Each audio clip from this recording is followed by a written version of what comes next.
الحمد لله رب العالمين والعاقبة للمتقين ولا عدوان إلا على الظالمين والصلاة والسلام على أشرف المرسلين سيدنا محمد وعلى آله وصحبه أجمعين. أما بعد، السلام عليكم ورحمة الله وبركاته. Kita merapatkan kesyukuran kehadirat Allah Subhanahu wa taala. Kita berada di dalam majlis yang cukup penuh dengan keberkatan dan curahan rahmat daripada Allah Subhanahu wa taala. Yang di dalamnya adanya yang disebutkan zikrullah, selawat kepada baginda Rasulullah sallallahu alaihi wasallam. Ada di dalamnya doa dan permohonan kepada Allah. Adanya yang disebutkan ilmu, majlis-majlis ilmu. Ini semua adalah merupakan daripada majlis yang disebutkan dan dijanjikan dengan curahan rahmat daripada Allah Subhanahu wa taala, dan dijanjikan dengan diturunkan as-sakinah, ketenangan, diberikan oleh Allah Subhanahu wa taala dengan ketenangan orang-orang yang hadir di dalam majlis seperti ini. Apatah lagi apabila kita mendengarkan akan disebut nama Allah Subhanahu wa taala dan nama Nabi Muhammad sallallahu alaihi wasallam dengan cara alunan-alunan yang menusuk kepada kalbu kita.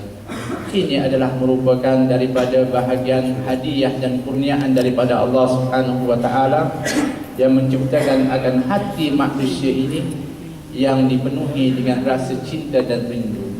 Hadirin hadirat dan rahmati oleh Allah Subhanahu wa taala. Sesungguhnya kita ini telah pun diperintahkan oleh Allah Subhanahu wa taala untuk cinta kepadanya dan cinta kepada kekasihnya baginda Rasulullah sallallahu alaihi wasallam. Pernah seorang sahabat datang kepada baginda Rasulullah. Beliau mengatakan, "Ya Rasulullah, aku ingin untuk mengadakan majlis, suatu perkumpulan, satu perhimpunan. Boleh tak kalau sekiranya di dalam perkumpulan itu aku berselawat memuji kepadamu 1/3 daripada majlis tersebut?" Kata baginda Rasulullah, "Boleh, silakan. Akan tetapi ianya masih kurang," kata baginda Rasulullah. Maka dia mengatakan, "Kalau separuh ya Rasulullah daripada majlis itu?" Kata baginda Rasulullah, "Boleh, tapi masih kurang," kata baginda Rasulullah. "Kalau 2/3 ya Rasulullah?" Kata baginda Rasulullah, "Boleh, tapi masih kurang." "Kalau begitu seluruh daripada majlis itu adalah akan aku isikan dengan selawat dan memuji kepadamu ya Rasulullah." Kata baginda Rasulullah, "Allah akan memberikan keampunan dan kecukupan kepadamu dan Allah merahmati kepadamu."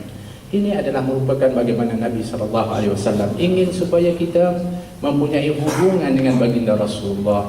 Sebab itulah salawat kepada baginda Rasulullah adalah merupakan satu cara bagaimana menjalinkan hubungan dengan baginda Rasulullah SAW.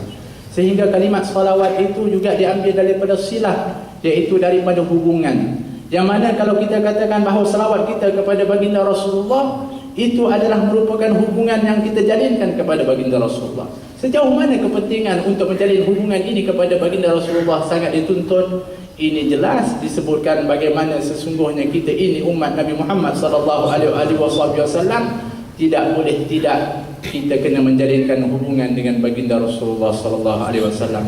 Kalau tanpa hubungan tersebut kita tidak akan sampai kepada Allah Subhanahu wa taala. Allah Subhanahu wa taala mengatakan, "Qul in kuntum tuhibbunallah fattabi'uni yuhibbukumullah." Katakanlah Tuhan Muhammad sallallahu alaihi wasallam, sekiranya kamu cinta kepada Allah, ingin mendapatkan cinta daripada Allah, maka ikutlah aku, ini baginda Rasulullah sallallahu alaihi wasallam, maka Allah akan cinta kepada kamu. Hadirin hadirat dan rahmati oleh Allah Subhanahu wa taala. Cinta yang banyak mana yang ingin kita berikan kepada baginda Rasulullah? Ada orang yang mengatakan, "Nah, jangan keterlaluan cinta kita kepada Nabi. Asyik-asyik dalam kita menyebutkan mahabbah kepada Rasulullah."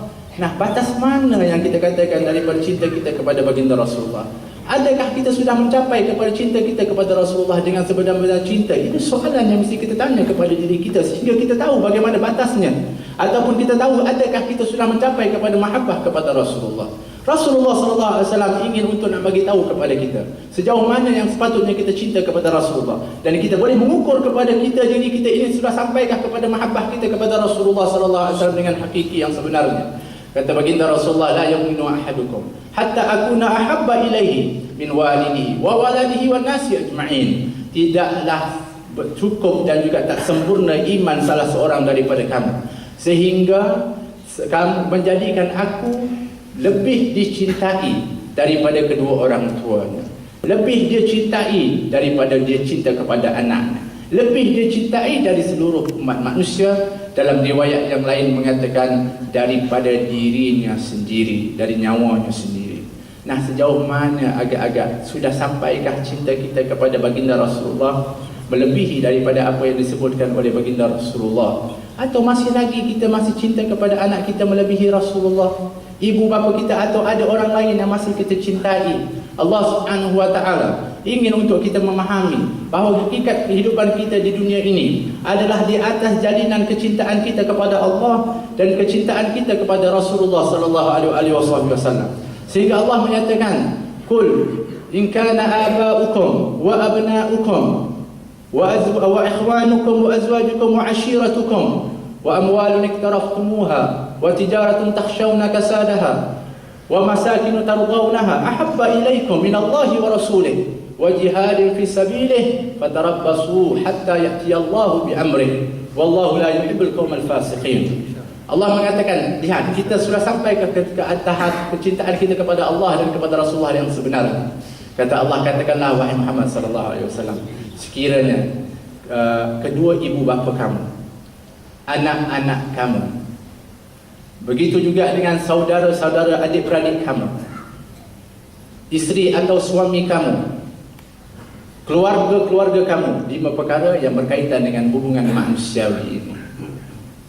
Kemudian harta yang kamu kumpulkan, perniagaan yang kamu takut rugi, begitu juga dengan rumah yang kamu sukai dan kamu cintai, yang kamu sukai lebih kamu cintai daripada cinta kepada Allah dan cinta kepada Rasulullah dan berjihad di jalannya, maka tunggulah suatu keputusan yang akan didatangkan oleh Allah dengan azab dan janji yang cukup pedih.